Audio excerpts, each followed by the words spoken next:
The Bitcoin Group, the American original. For over the last 10 years, the sharpest Satoshis, the best Bitcoins, the hardest cryptocurrency talk. We'd like to welcome our panelists. Dan Eve, the Crypto Raptor. Howdy and happy Friday, folks.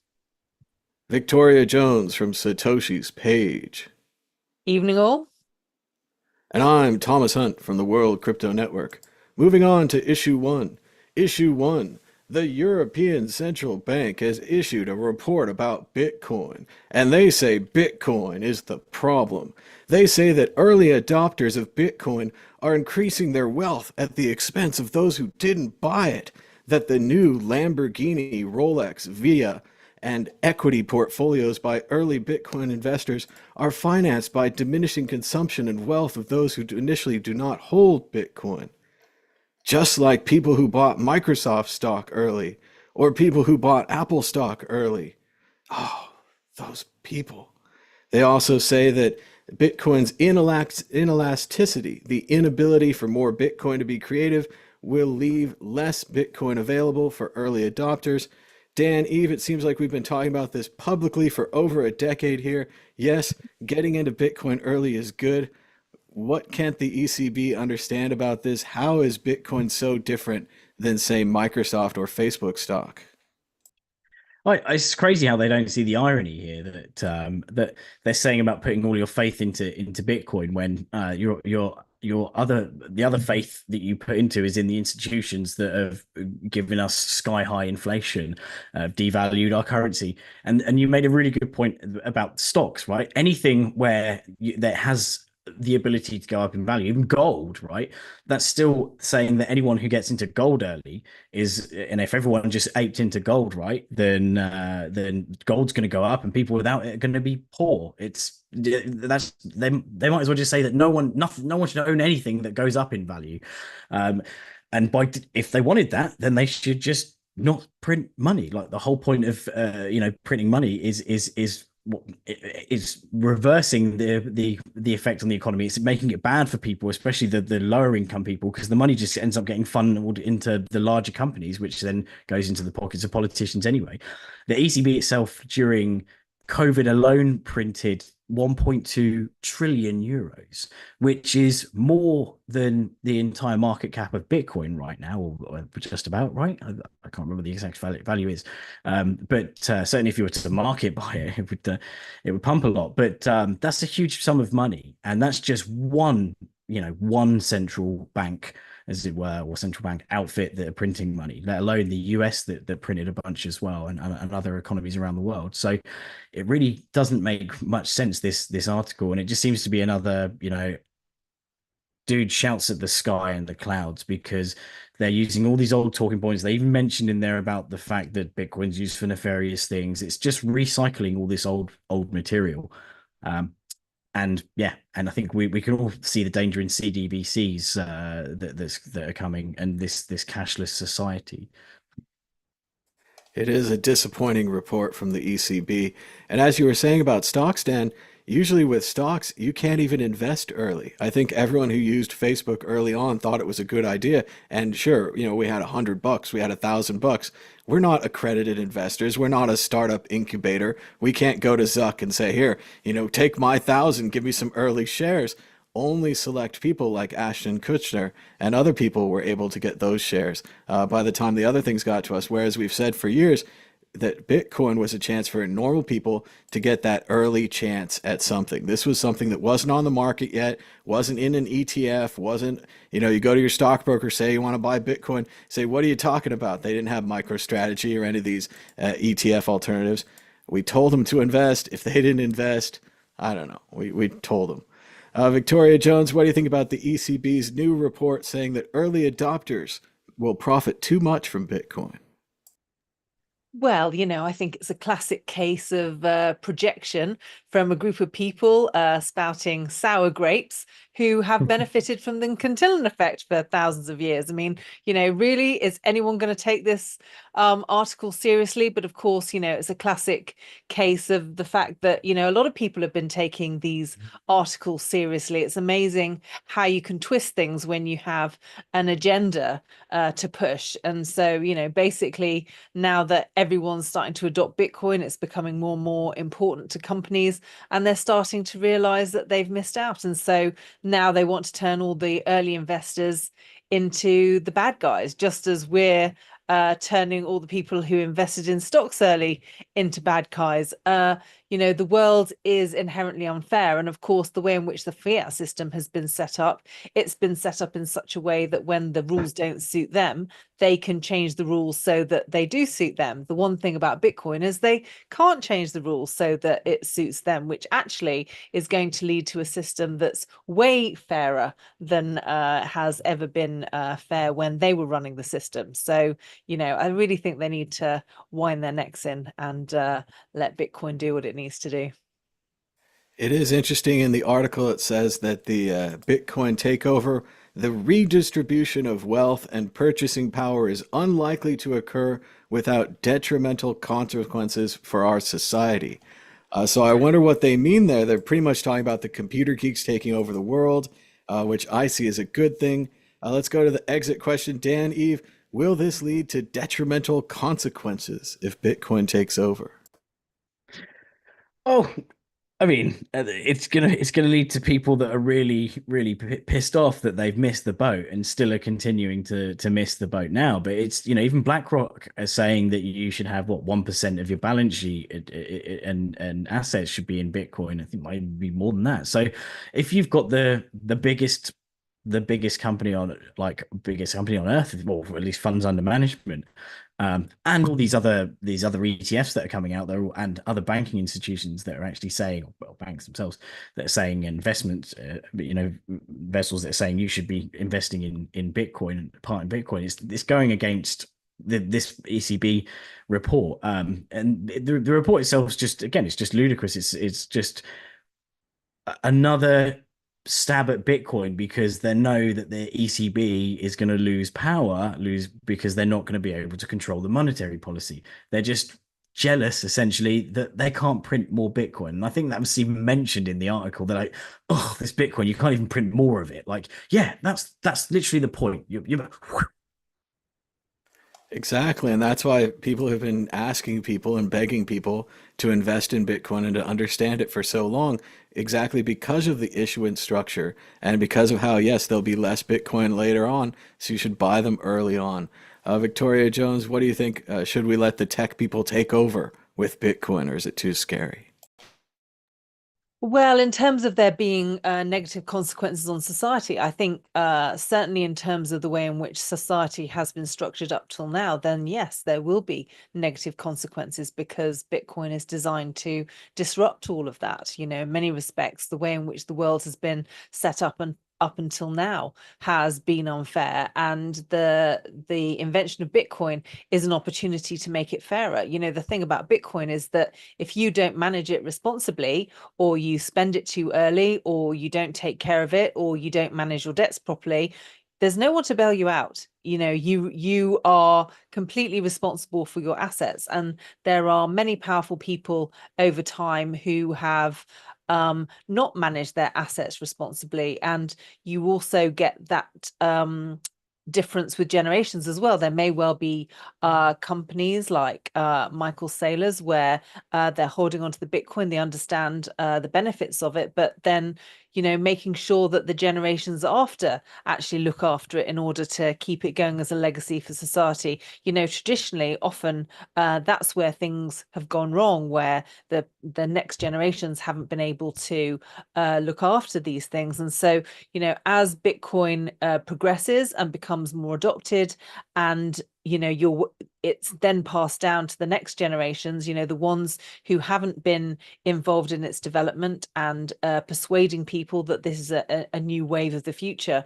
When those new generations start making bad decisions, that's when Bitcoin starts to become redistributed. And so, this is something that's going to play out for decades and other generations. And I think in the fullness of time, it is going to make society much fairer than it has been in the past. And I definitely think that's a good thing. It'll be interesting to see how it turns out with the generations. It was a long time ago, but I think I read in a William Gibson book about a future where a family company had launched an AI, and then the family company went into hibernation. And every once in a while, the AI had to wake up one of the family members and kind of get them to sign off on some expenditures or something like that. So, and at a certain point, I'm not sure if the family was controlling things or the AI was controlling things. And again, this is 20 years ago. These Gibson books have been out. These ideas have been out there, but now we might actually see them come to life. So that'll be very interesting. Moving on to issue 2. Microsoft urges shareholders to reject Bitcoin investment proposal. Yes, software giant Microsoft has advised its shareholders to vote against a proposal that would urge the company to invest in Bitcoin. Now, why are they having this? It could be because MicroStrategy outperformed Microsoft by 300% this year, and they don't even make anything. They don't even have to have any customer support, any servers, or anything like that. Victoria Jones, what do you think about the idea that Microsoft could invest in Bitcoin, and should they? Is it better than being a software company? Yeah, I think we're reaching a stage now with Bitcoin where even companies are starting to recognize that not having an exposure to Bitcoin at all is maybe a very naive thing to do.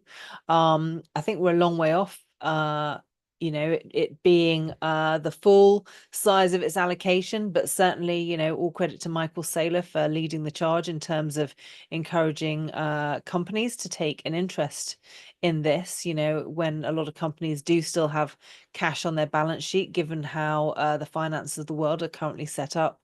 It's negligent, frankly, not to at least have some exposure to this.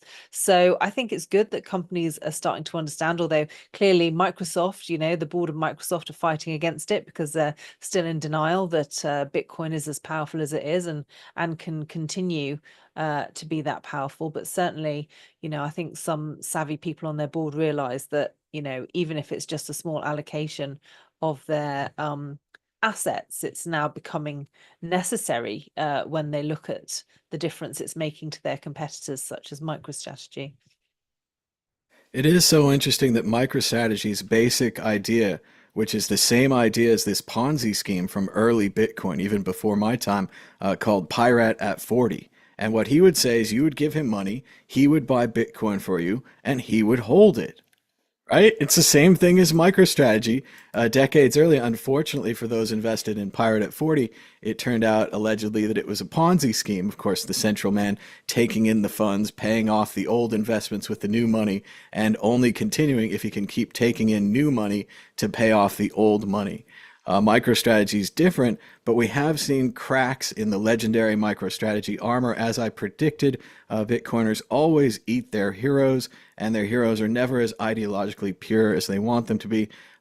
Michael Saylor came out this week pretty much against self-custody, saying that these weird cypherpunks with their offline wallets saved up because they were holding their own funds, that naturally, and I'm not sure where he gets this, but that would naturally lead to a 6502 gold seizure, similar to what FDR did during the Great Depression.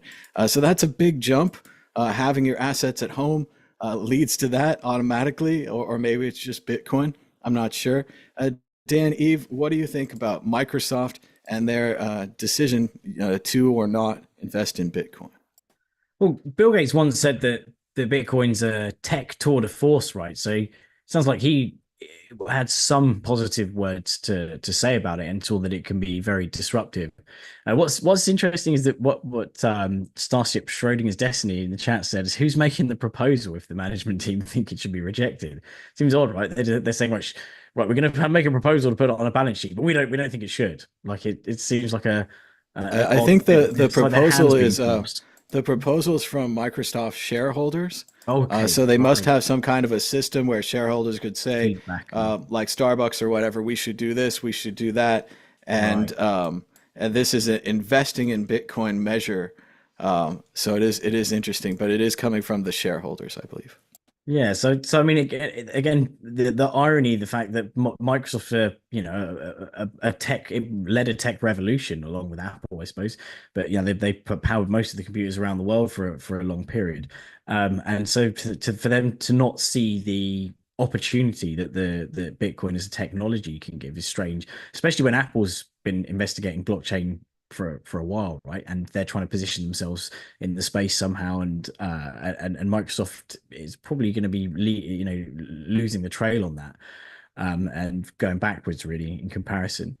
Maybe they're just waiting to see if it needs a Windows update or something before they get involved. But largely, it just seems crazy that such a big tech company isn't trying to jump in on this, or at least going lightly. And what, between 2014 and 2018, they accepted Bitcoin in the Xbox store or something. I think it was the Xbox store.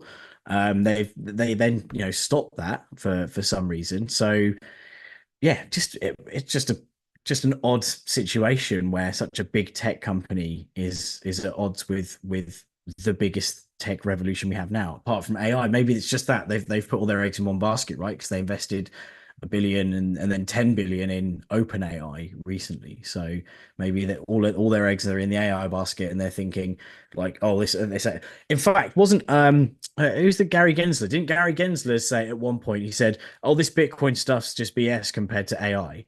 So, and obviously AI is huge, right? So maybe Microsoft taking the board is taking advisory from Gensler, the fact that he's saying, right, forget about Bitcoin for now. It's still got a while.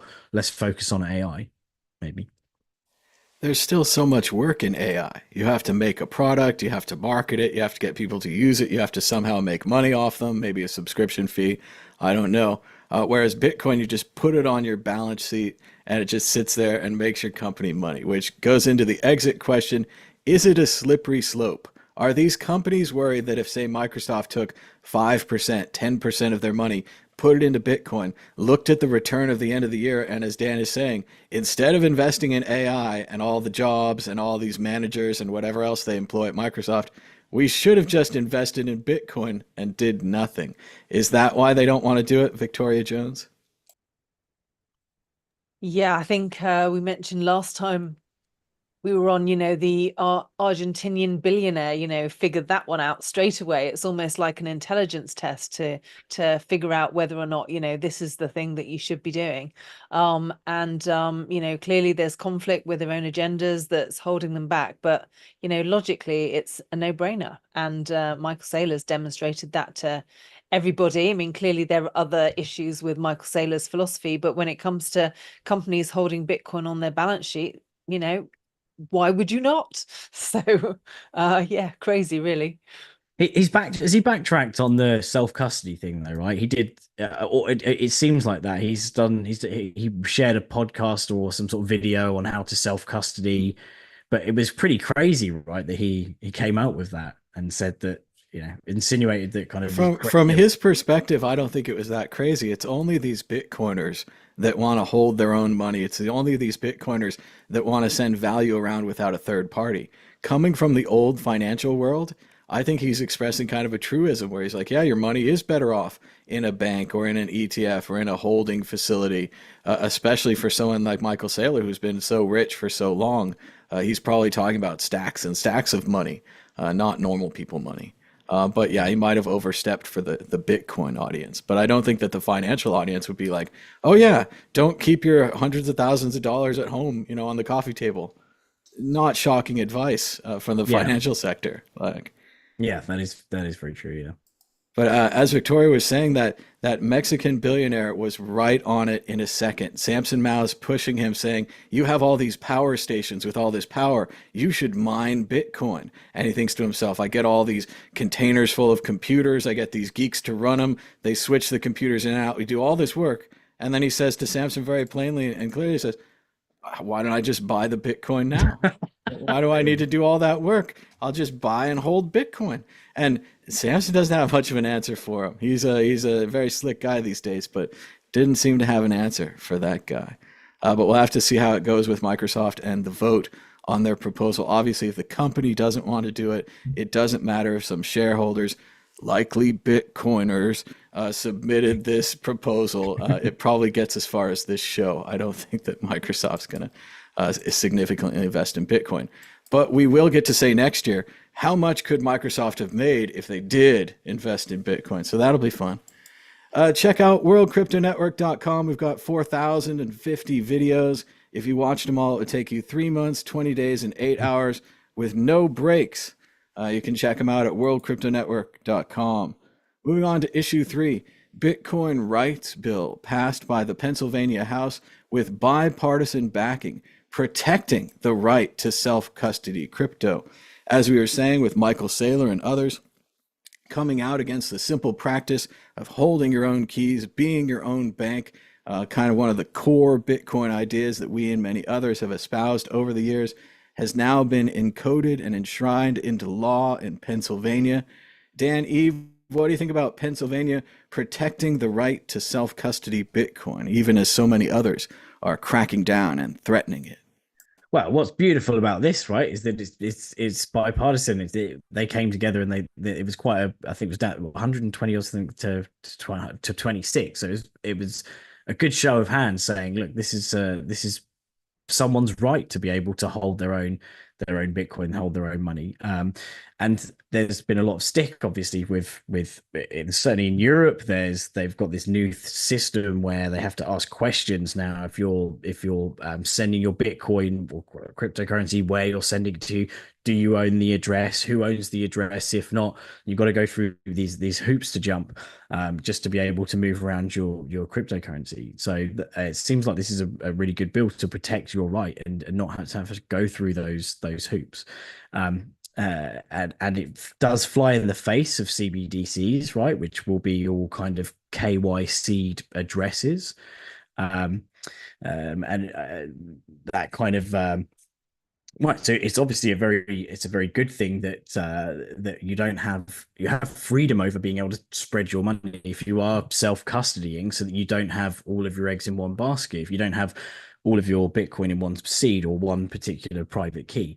It allows you the ability to spread it out and to have that financial privacy that you should have, because let's face it, like, you wouldn't want your bedroom being recorded and every movement being recorded by the ECB and or whatever the authority is. So I think that Wyoming set the precedent, right? Because they've had some really good crypto-friendly regulations in the past. So this seems like it's going to have a bit of a knock-on effect from Wyoming to Pennsylvania, and hopefully some other states will go along. And the other way, Canada was saying they're discussing limiting crypto holdings within retirement accounts, which again is. It's your money that you've worked so hard for, and you've paid all this, there's taxes on them, and then you're not allowed to do with it what you want. Now, I know that it's in the guise of self protection, but you could still put all your pension stocks in biotech and biotech dumps, for example, or a particular industry or something like that. So apply liberally, right? Apply the rule everywhere, but they won't do that because Bitcoin is this big awful thing that they have to come down really, really hard on. Yeah, not your keys, not your cheese. But you can use self-custody. I think some people, I think, you totally agree. Some people just don't want the responsibility, right? Because that's one of the hardest things that I've had when educating someone on it. They're like, why can't I just put it on a site and then and that company, I can shout at them if I can't get to my money? And I'm like, well, you can't get to your money. So there's two sides of the coin, right? And if they've lost your money, they've probably lost everybody's money. Everyone's, yeah. So but there's the fear as well of it's a big responsibility, especially if this is your life savings. If it's in banks, at least at the moment, you can split it. So in the UK, of 80k across the board, so that you can, you're protected for the 80,000 or whatever it is, wherever that money comes from out, printed out of thin air when the banks do screw up again. But at least you've got that sort of, you've got protection, and I think people are worried about not having that protection, like holding it themselves. It is, as you said, it's like the idea of having a bunch of gold under your bed, and if someone breaks in and steals your gold, boom, it's gone. Like that's it. You know, you may be, you may possibly be insured for it, but there's, you know, extreme cases, etc. So there's there is a bit of a fear with self custody, but largely the bill from Pennsylvania is a really good thing, because at least it gives people the freedom to choose, because that's what people want. If you want to hold your own keys, then hold your own keys. If you don't, then use a custodian, and at least you have the choice. Well, and just like last week, many roads lead back to Andreas Antonopoulos. Andreas was always telling us how, with computer security, we have maybe 30, 40 years of computers. With physical security, we have thousands of years. So, as ironic as it may be, and again, do what you want, this is, not financial advice or whatever, many people choose to have a safe deposit box at one or more financial institutions where you could store your private keys safely. You could even put them in a box, split up the keys into many keys, put the many keys into many boxes.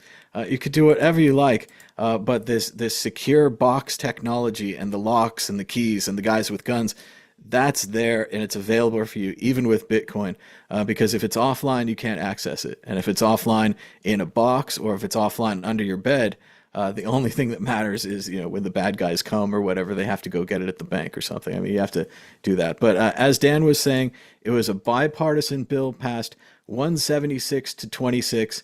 And I just want to give a shout out to this group called Satoshi Action Fund. Because they did what I've been begging the big people like Coinbase to do.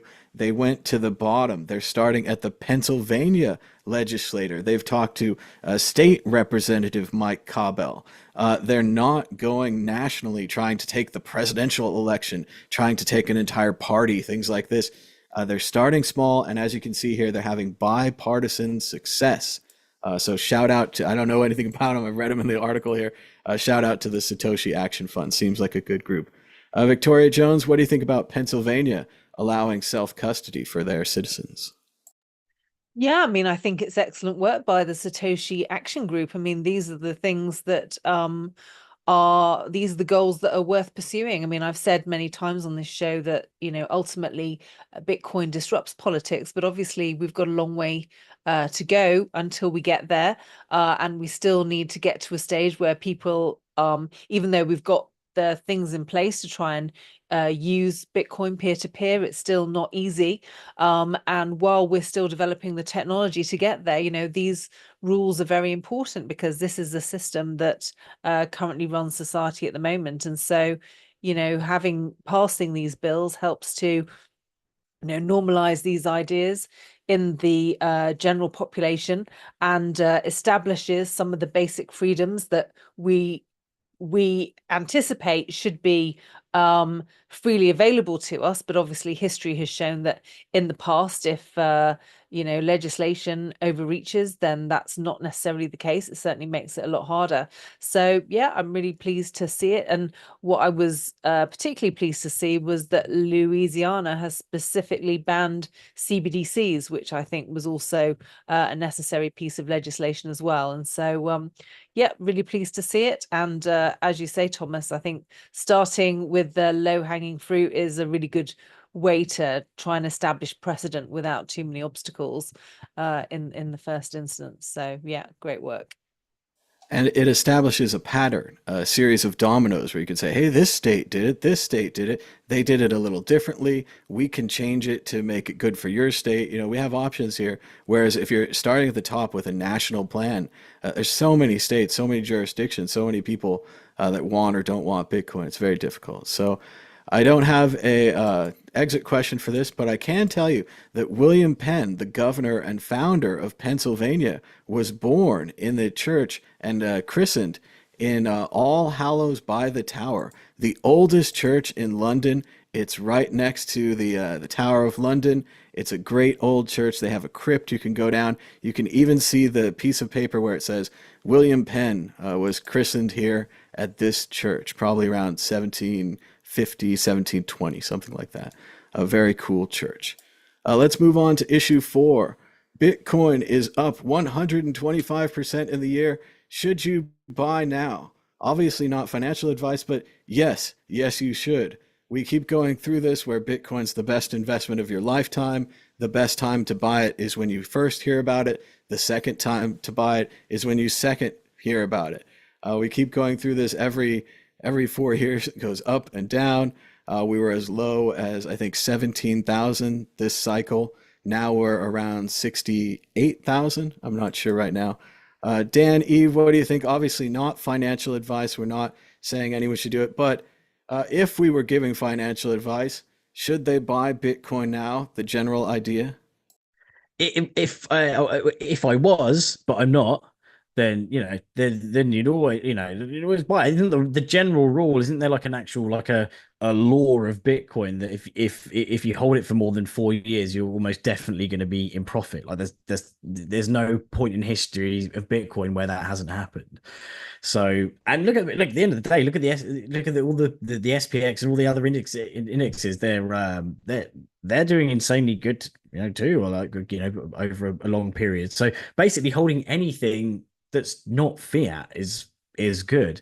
You may want some fiat for backup, but you don't even need it now. I was going to say for paying bills and stuff, because there's so many services where you can hold your Bitcoin, siphon small amounts off when you need to then pay your bills, and it will just sell the Bitcoin for you and pay your bills. There's certain governments that are actually accepting Bitcoin now, in order to pay your taxes. So there's that option for certain depending on where you live. But I mean, it just seems like a no-brainer. It's like, we're what? It's the 2024. It's like, like 15 years in. It's not going away. That's the main thing. And as we always say, the infrastructure it keeps on developing. The more companies using it, more companies holding it. You've got nation states now that are buying it and holding it on their treasury. You have ones like Germany, who are unfortunately a bit into red, as it were, because they sold all their Bitcoin, which is a really, really bad move. And they dump it on July 4th as well. They were so proud. They just kept dumping, and the price was going down because they were dumping. And they're like, "Look how smart we are. The price is going down. Wir sehr klug." Yeah. Yeah. No, that's another bad move from the government. And imagine how many Germans were just screaming out, "No, what are you doing?" Like, or nine. It was just a bad move for any government to be selling. And even looking back now, the Silk Road that was sold to Tim Draper for like 40 odd million back in the day, that's worth insane amounts now. So it just seems like it's not a good thing to do. Inflation's still sky high everywhere, in many places.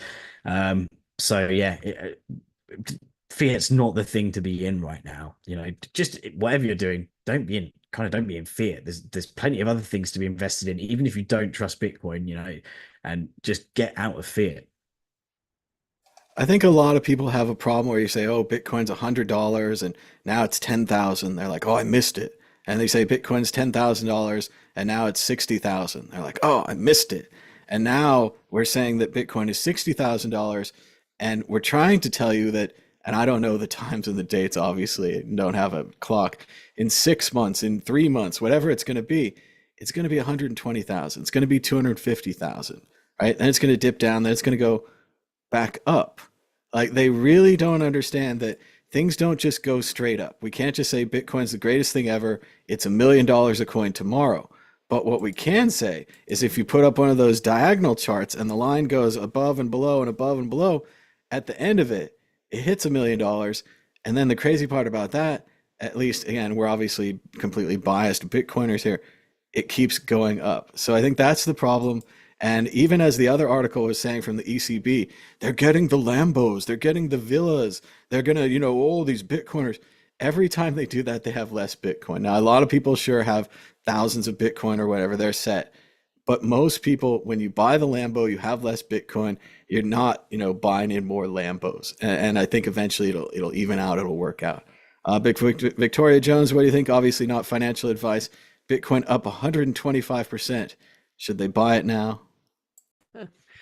I think a good general rule of thumb that's been mentioned before is to just buy a little bit gradually over time and not think about the ups and downs, and just see it as a long-term investment. I think for the average person, that's more than adequate. Some people like the adventure of trying to, assess when it's up and when it's down. And, if that's your game, then fair enough. But, in terms of an insurance policy for your finances longer term, I think just to put a little bit aside every month, regardless of whether it's the middle of the cycle, the bottom of the cycle, or the top of the cycle, because if you're doing that, it's over time it will work out well for you. So that's my advice. It is all about the dollar cost averaging, investing something that doesn't bother you if it goes up and down, like $100 a month or something like that. I often tell my friends, like, I give them a little Bitcoin, I give them $10 and it becomes 20. And they're like, oh, I did so good, I got the 20. I'm like, I gave you that to encourage you to buy more. Like, when it becomes 20, you should put an extra 10 in. You should see this as a positive thing. And they don't connect the two. So I think there's a lot of people, they're like, I started too late, I can't catch up, it's never going to be me. And yeah, it's not going to be 1,000% increases like perhaps it was in the past. But double is good. You have 100 to get 200. It's pretty sweet. I mean, if it triples, and you don't have to do any work, you don't have to hold it, it's not physical. I mean, you could, you go through the private custody thing like we discussed earlier, but no, it just seems like it's time. It's time for everyone to get just a little bit, a couple $100, try the Bitcoin. And while I won't predict the future, and neither will the panel, we do have this plastic ball that will. Now, Dan, Eve, predicting against the ball, will the price of Bitcoin be higher or lower this time next week? Nay, higher. Victoria, higher or lower? Well, just to be contrarian, and given all the controversy with the US election coming up, I'm going to say lower. No, it's higher, always higher. But here we go. What will the ball say? Let's see if I have my flashlight. Sometimes the ball can be hard to read. Will the price of Bitcoin be higher this time next week? You may rely on it. You may rely on it. One of the strongest predictions from the Magic 8 Ball. Let's move on. We have a couple more stories, mainly just some updates on previous stories. Peter Todd in Wired magazine, big time. According to Wired, Peter Todd was unmasked as Bitcoin creator Satoshi Nakamoto. Now he's in hiding. But wait, according to Coindesk, Peter Todd says even his reports of going into hiding are exaggerated.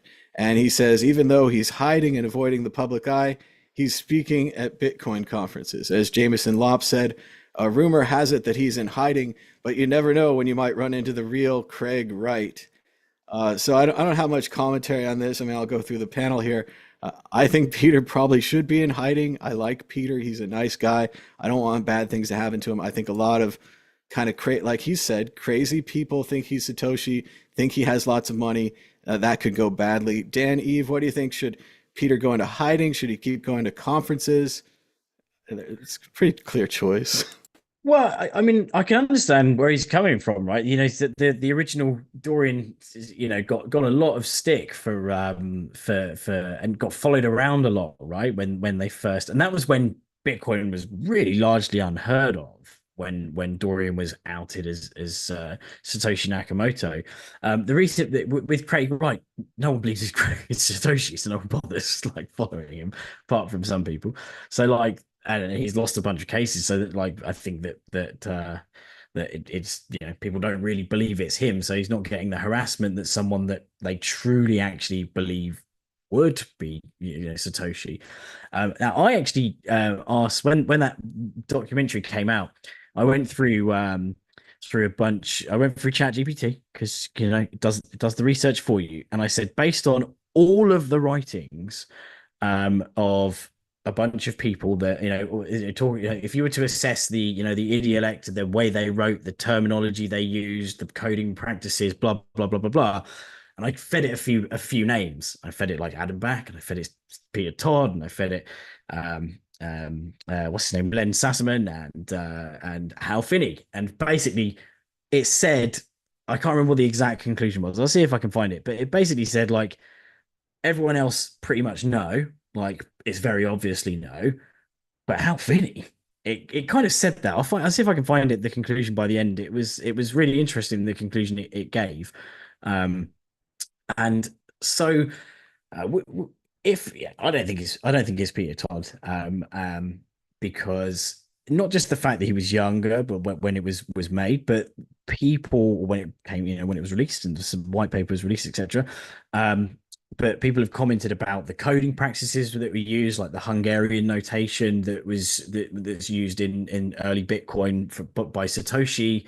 That's more of an old school type of notation that, say, Peter Todd wouldn't be used to.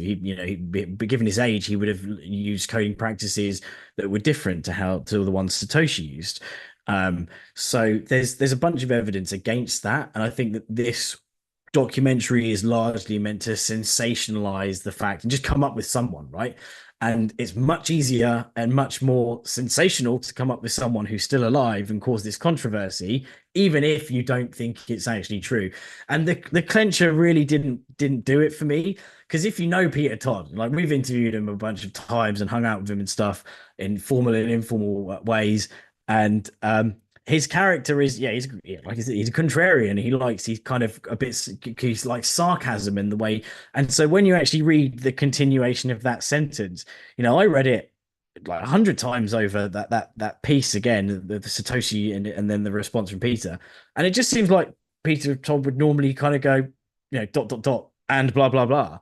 Like, it didn't seem like a continuation, but more like a correction in the normal way that he kind of do it. So that really wasn't a clincher for me. There was some of the other stuff that he tried to put forward, but made you think, maybe no, But it kind of, let's face it, it kind of leans towards Hal Finney. That's what most people's bet is. Len Sassaman obviously sounds like an interesting one, but then the fact that his wife is worried about his widowed wife is very worried about her own safety now, because if people start to think it's him, and she thought that before the documentary came out, the prediction markets even, I think, were swinging that way at one point.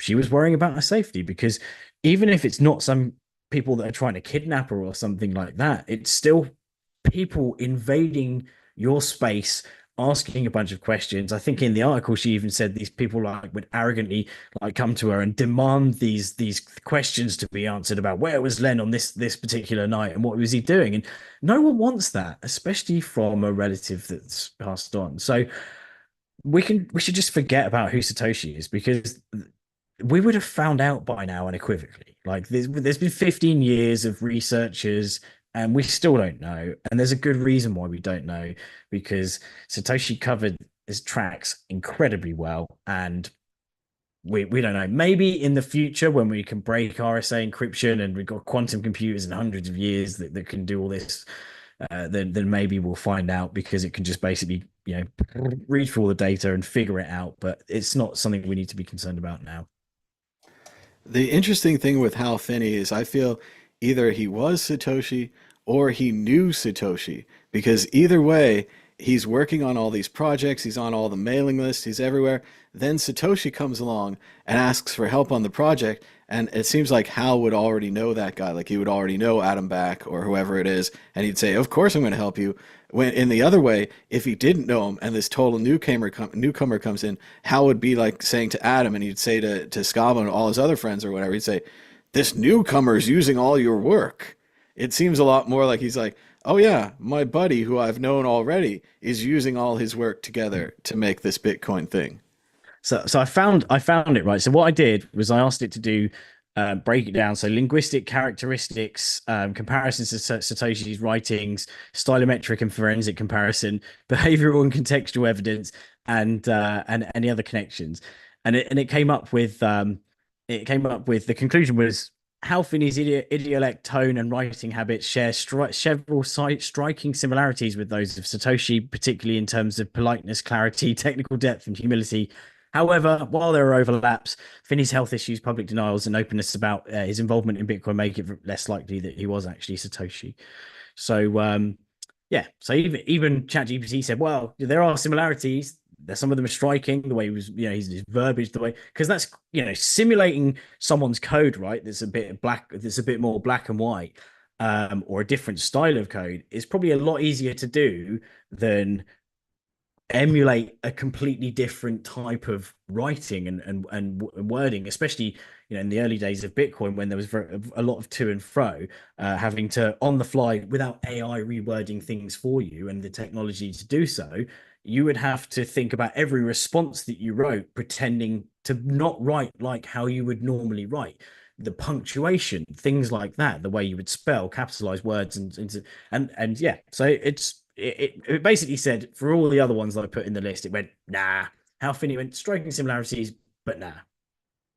Well, and that's another place where I'd like to poke holes in my own Satoshi theory. I thought, given that one line in the Satoshi where he says, "I don't have time to explain it to you. You're gonna have to figure it out on your own." I read that as incredibly sarcastic, and I said, "Well, this Peter Todd guy that I know, he's smart, he's sarcastic, he's in all the right places." But there is a possibility now. I want to just put in, as a possibility, that Satoshi was actually just well-meaning. And he just was saying to that guy, I don't have time to explain it to you. If you can't understand it, I'm sorry. And it wasn't this like sick burn as I'm reading it. And it's very interesting how the different textual analysis of something can lead you to say, well, it's a sick burn. It must be Peter. He's so sarcastic. Or at least he's doing the comms team. I mean, there could be many people working on this project. We don't know. But to take it back another way and down another turn, Satoshi's just kindly saying to this guy, I don't get it. And let's move on. I don't know him or her or them or the space alien or whatever. So I can't interpret that. And that's what's so funny about text communication. We're never going to know, was Satoshi incredibly sarcastic, or were they just kind of, maybe one of these autistic guys without the emotions. And they're just like, I don't have time to explain it to you. On to next robotic topic. I'm a robot. But let's go to Victoria Jones. What do you think? Peter is in hiding. He's not in hiding. And then he's at a conference again. Should he be doing this? Is this safe for our friend Peter? I think he's doing a pretty good job of shaking off the accusations. If he were Satoshi, probably the best thing to do would be to keep going to conferences in order to demonstrate that, he wasn't worried and he wasn't hiding out, because of course, he's now had several years of going to conferences. So, he can kind of keep up that normality. So yeah, I think the best thing I think anyone can do in that situation is just kind of carry on as normal and keep denying. I think if everyone who's suspected of Satoshi keeps denying it, that seems to be working quite well at keeping all the suspicions at bay. So, yeah, keep going.